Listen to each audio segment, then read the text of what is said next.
The most unique thing about me is that I'm left-handed.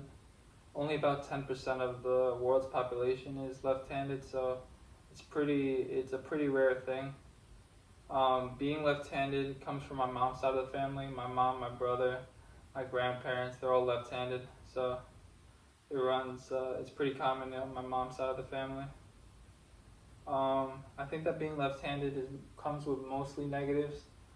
You have to, for example, like back in school, I had a hard time with, all the scissors were right-handed, all the notebooks were right-handed. It was hard to write.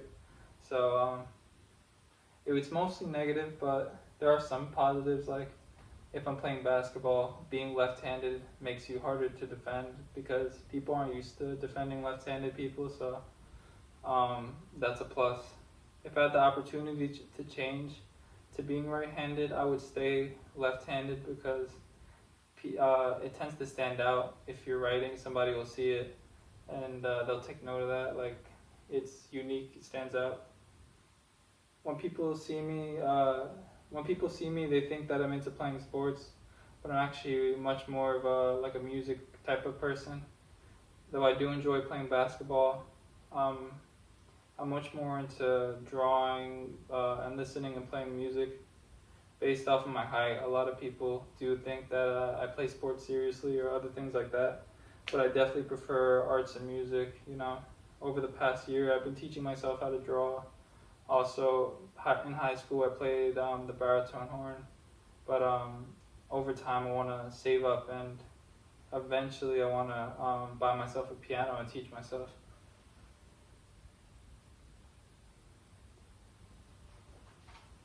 Since quarantine life, I've realized that I never really paid attention to nature. Living in New York City, everyone wants to be fast, everyone wants to go. So people don't really grow an appreciation to nature when compared to someone living in, like the Midwest or the middle of nowhere, stuff like that. When there was nothing to do because of the lockdowns, my family and I would go hiking, and it was a great experience for me. From the trees to the mountains to just the fresh air that you breathe. It's just a great experience, and it's something that I've grown to love. In the future, I want to go somewhere a little more open, maybe like Pennsylvania or something like that. I would like to potentially get into like camping, rock climbing, stuff like that.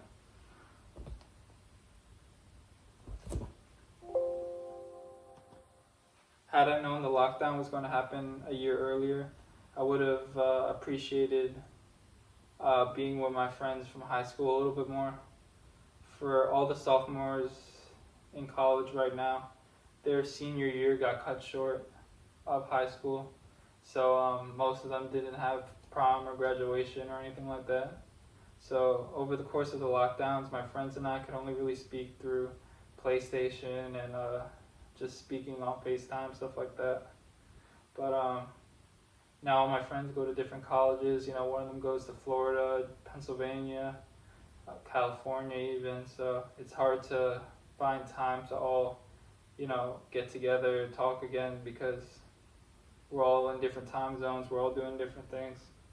I think looking back, I definitely appreciate the time I spent with them, and it's definitely something that I miss.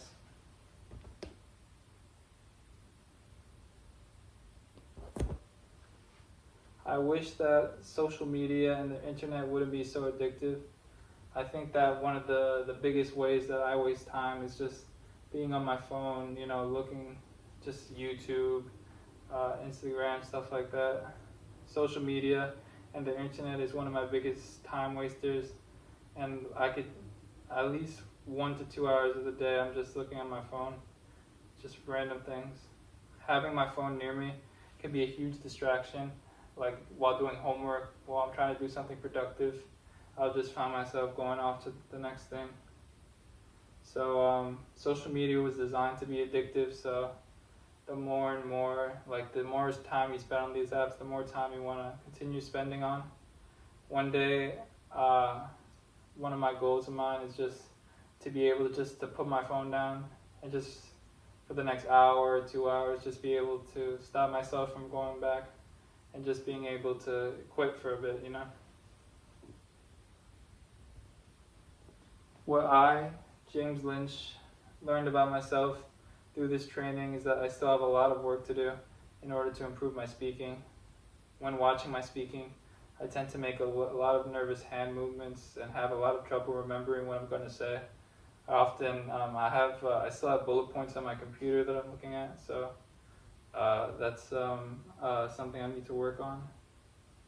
There were times where I would read the bullet point, then come back to just talking to the camera, but then have to look back to remember what the bullet point said. I think this speaking showed me what I need to work on specifically, and it helped me get more comfortable with the camera, and I think it was beneficial in improving my speaking.